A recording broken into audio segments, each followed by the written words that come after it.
परिचित भयानक विभत्स र पाशविक हत्याकाण्ड घटेको थियो। सबभन्दा पहिला त ती गौर हत्याकाण्डका सम्पूर्ण महान शहीदहरूलाई म पार्टीको तर्फबाट मेरो तर्फबाट हार्दिक श्रद्धाञ्जली व्यक्त गर्न चाहन्छु र उहाँहरूका सबै परिवारका सदस्यहरूप्रति सम्मान व्यक्त गर्न चाहन्छु। आज हामीले विभिन्न कार्यक्रममा 12 जिल्लामा शहीद परिवारलाई सम्मान गर्दै आएका छौँ र भर्खरै यही मञ्चमा पनि हामीले शहीद परिवारहरूलाई सम्मान गर्यौं। सम्पूर्ण जनयुद्ध र जनआन्दोलनका मधेस आन्दोलनका शहीदहरूप्रति पनि म पार्टीको तर्फबाट हार्दिक श्रद्धाञ्जली व्यक्त गर्न चाहन्छु र उहाँहरूका परिवारप्रति सम्मान प्रकट गर्न चाहन्छु। विषयवस्तुको दृष्टिले यहाँ म भन्दा पहिला बोल्ने वक्ता कमरेडहरूले सुरुमा यस प्रदेशका इन्चार्ज कमरेड मातृका प्रसाद यादवले, त्यसपछि नेपाल समाजवादी पार्टीका अध्यक्ष महेन्द्र राय यादवले र भर्खरै हाम्रो पार्टीका वरिष्ठ उपाध्यक्ष कमरेड नारायण काजी श्रेष्ठले हाम्रो यो तराई मधेसको हुलाकी मार्ग केन्द्रित जनजागरण अभियान किन र यसको के महत्व छ भन्ने कुरा बडो सठिक रूपमा राखिसक्नु भएको छ। त्यसकारण म उहाँहरूले राखेका ती विषयहरूलाई पार्टीको तर्फबाट अध्यक्षको हैसियतले समर्थन गर्न चाहन्छु र ती सबै कुरा दोहोर्याउन आवश्यक छैन भन्ने मैले ठानेको छु। मलाई लाग्छ तपाईहरूले बुझि पनि सक्नु भएको छ। बाराको यस कलैया उपमहानगरपालिकाको यस ऐतिहासिक चोकमा आयोजित यो कार्यक्रममा उपस्थित तपाईँ आदरणीय जनसमुदायले अहिले देशको राजनीतिक परिस्थिति र अनि हाम्रो पार्टीले भर्खरै सम्पन्न भएको केन्द्रीय समितिको बैठकबाट आफ्नो आत्मसमीक्षा सहित हामीले हाम्रो राजनीतिक मुद्दातिर, हाम्रो उत्पीडित वर्ग, जाति, क्षेत्र, समुदायतिर फर्किनुपर्छ र जनताको तागतको बलमा व्यथिति र अराजकताका विरुद्ध फेरि एउटा अभियान चलाउनु पर्छ भनेर नै केन्द्रीय समितिको निर्णय अनुसार हामीले सबभन्दा पहिला हुलाकी मार्ग केन्द्रित जागरण अभियान तराई मधेसबाटै सुरु गर्नुपर्छ भन्नुको तात्पर्य तराई मधेसको पनि दक्षिण भागमा रहने जनताका समस्याहरूलाई सम्बोधन गर्ने, त्यहाँको विकासका सम्भावनाहरूलाई अध्ययन अवलोकन गर्ने र राज्यद्वारा भइरहेको विभेद र अपमानका विरुद्ध आवाज उठाउने उद्देश्यका साथ, अझ भन्ने हो भने तराई मधेसका जनतासँग हाम्रो गौर हत्याकाण्ड भन्दा अगाडि अत्यन्त राम्रो र गहिरो सम्बन्ध कायम भएको थियो। तराईका तमाम बुद्धिजीवीहरू, यहाँका मजदुर किसानहरू, यहाँका मधेसी आदिवासी लगायत सबै उत्पीडित मुस्लिम, थारू सबैसँग पनि माओवादीको गहिरो विचार र भावनाको, राजनीति र मनस्थितिको, मनोविज्ञानको सम्बन्ध भएको थियो। 64 को निर्वाचन, त्यसको वरिपरि तर पछि निकै ठुल्ठुला षड्यन्त्रहरू भए। माओवादी पार्टी जसले मधेसी जनताको पहिचान, मधेसी जनताको आत्मसम्मान र यस क्षेत्रमा बस्ने जनताको समृद्धिका लागि आवाज उठायो र झन्डै 1300 मधेसमा रहने जनताका छोराछोरीहरूको रगत बगेपछि मात्रै नेपालमा संघीय लोकतान्त्रिक गणतन्त्र स्थापना हुन सकेको हो।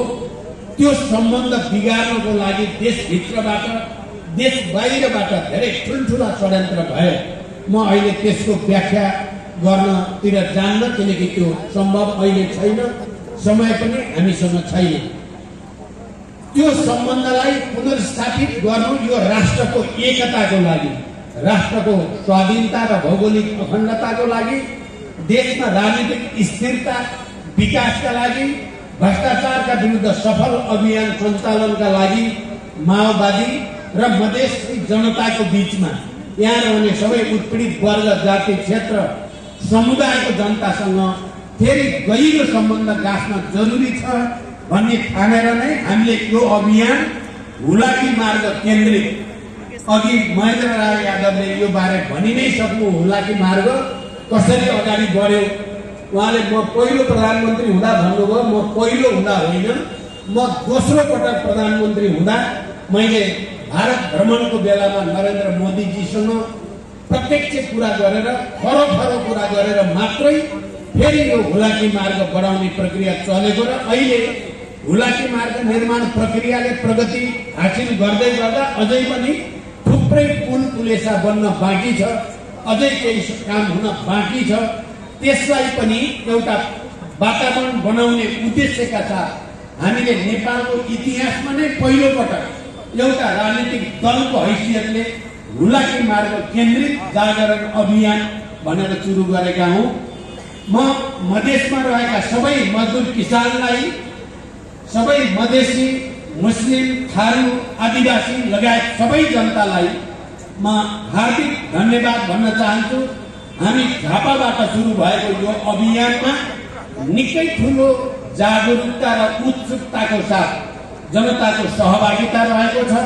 हामीले जनताका पीडाहरू के छन्, मर्का के छन्, हामीले लगातार त्यसलाई बुझ्ने कोसिस गरेका छौं र जनताका विकास निर्माणका समस्यादेखि शिक्षा, स्वास्थ्य, रोजगारीका समस्यादेखि कृषिका समस्यादेखि उद्योग व्यवसायका समस्या सबैको गहिरो गरी अध्ययन गर्ने कोसिस गरेका छौं र यसलाई राष्ट्रिय रूपमा स्थापित गर्ने उद्देश्यका साथ हामी यहाँ छौं। अघि भर्खरै हाम्रो वरिष्ठ उपाध्यक्ष कमरेडले बडो सटीक रूपमा भन्नुभएको छ, हामी तपाईहरुलाई अपील गर्न पनि आएका छौं। देशमा जो भ्रष्टाचार या बेइज्जती र अराजकताको स्थिति बनेको छ, सरकारको त्यही भ्रष्टाचारलाई बचाउने, भ्रष्टाचारीलाई जोगाउने उद्देश्यका साथ बनेको यो सरकारका कारणले प्रतिगमनले टाउको उठाउने, सामन्ती निरङ्कुशताले टाउको उठाउने दुस्साहसको वातावरण बनेको छ। त्यसका विरुद्ध खबरदारी गर्न पनि हामी तपाईहरुलाई अपील गर्न यहाँ आएका छौं। यति भनिसकेपछि समयको अभावले मैले अहिले धेरै कुरा भन्नु परेन। म तपाई जनसमुदायले जुन उत्साहको साथ बारा जिल्लामा हिजो हामी सिमरा प्रवेश गर्ने बित्तिकै बडो जबरजस्त स्वागत तपाईहरुले गर्नुभयो। बिहानदेखि अहिलेसम्म आउँदा थुप्रै कार्यक्रम मार्फत हामीले त्यहाँका जनताका समस्याहरू बुझ्ने मौका पायौं।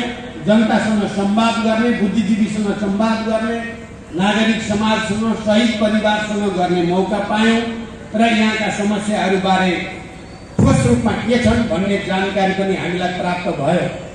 बारा जिल्लामा रहेको खास गरिकन सिमरौनगढ एरिया, सिमरौनगढको दरबार, त्यसको ऐतिहासिक र पुरातात्विक महत्त्वलाई हेर्दा त्यसलाई विश्व सम्पदा सूचीमा सूचीकृत गर्नको लागि नेपालले पहल गर्नुपर्छ र त्यसलाई एउटा ठूलो पर्यटकीय केन्द्रको रूपमा, ऐतिहासिक पुरातात्विक केन्द्रको रूपमा विकास गर्नुपर्छ भन्ने हामीले महसुस गरेका छौं र हाम्रो